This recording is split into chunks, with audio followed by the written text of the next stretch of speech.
রুবেল ভাই, রুবেল ভাই, রুবেল ভাই, রুবেল ভাই। মার্কা ধানের শেষ মার্কা, তরুণদের প্রথম ভোট ধানের শীষের পক্ষে হোক, ধানের শীষের পক্ষে হোক, তরুণদের প্রথম ভোট। বিসমিল্লাহির রহমানির রহিম। বাংলাদেশ জাতীয়তাবাদী দলের ভারপ্রাপ্ত চেয়ারম্যান, মানবতার নায়ক জনাব তারেক রহমানের জনগণের কাছে উত্থাপিত যে 31 দফা, সেই 31 দফা নিয়ে আজকে আমরা এসেছি আমাদের দক্ষিণ মাইজপাড়া ইউনিয়নের চারাপাড়া বাজারে। আমরা চারাপাড়া বাজারের পাশাপাশি দক্ষিণ মাইজপাড়া ইউনিয়নের আরো অন্যান্য বাজারে আমরা লিফলেট বিতরণ করব। আমরা সাধারণ মানুষের কাছে আমাদের দলের ভারপ্রাপ্ত চেয়ারম্যান তারেক রহমানের বার্তা পৌঁছে দিচ্ছি। আপনারা দেখছেন সাধারণ মানুষ কিভাবে সাদরে এই জিনিস গ্রহণ করছেন। নেতা কর্মীরাও আমাদের সাথে আছেন, পাশাপাশি সাধারণ মানুষের যে উচ্ছ্বাস আনন্দ তারেক রহমানের বার্তা পেয়ে তারা সেটা খুব যত্ন সহকারে নিচ্ছেন, পড়ছেন। আমরা আমাদের নেতা তারেক রহমান রাষ্ট্র মেরামতে কি কি কাজ করবেন সেই 31 দফা এখানে উনি উল্লেখ করেছেন।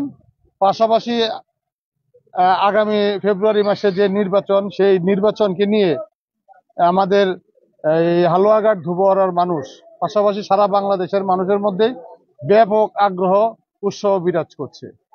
এর বড় একটি কারণ হলো বিগত 3টি নির্বাচনে তারা তাদের কাঙ্ক্ষিত ভোট প্রদান করতে পারে নাই। তারা তাদের ভোট প্রদান না করার কারণে তারা তাদের কাঙ্ক্ষিত জনপ্রতিনিধি তারা নিয়োগ করতে পারে নাই।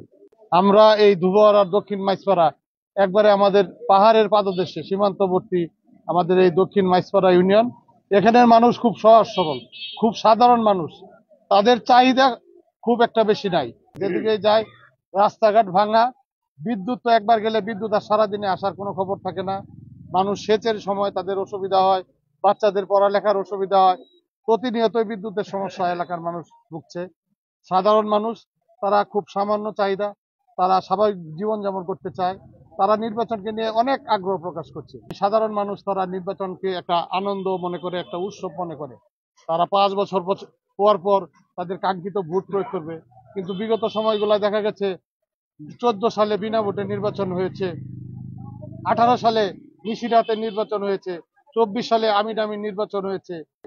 এখন তারা আবার আশায় বুট বেঁধেছে। তৃণমূলে বিএনপির যে জোয়ার আমরা দেখছি, সাধারণ মানুষ আমাদের জিয়াউর রহমানের নাম, যারা এখনো এলাকার মুরব্বীরা আছেন, যারা অনেক বয়োজ্যেষ্ঠ মানুষ, তাদের মুখে জিয়াউর রহমানের যে প্রশংসা, তার যে সততা, তার যে নীতি আদর্শ, এটা তারা সব সময় বলেন।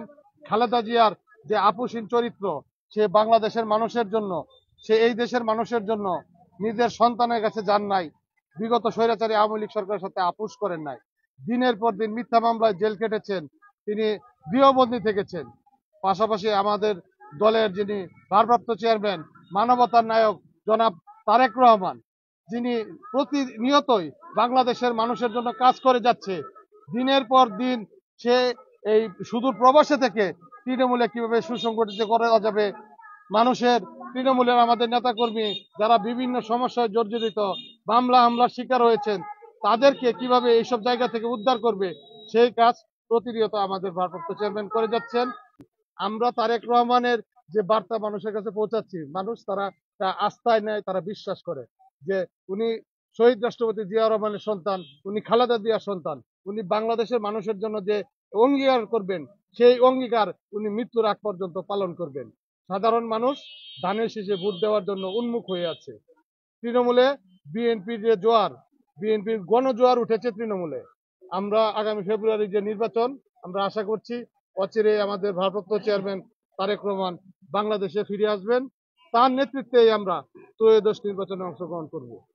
বিএনপি, তৃণমূলে বিএনপির মানুষ যেভাবে বিএনপিকে পছন্দ করে, সবকিছু ঠিকঠাক থাকলে আগামী নির্বাচনে বাংলাদেশ জাতীয়তাবাদী দল সংখ্যাগরিষ্ঠ আসন পাবে এবং আমাদের নেতা মানবতার নায়ক জনাব তারেক রহমান আগামী দিনের প্রধানমন্ত্রী হবে ইনশাল্লাহ।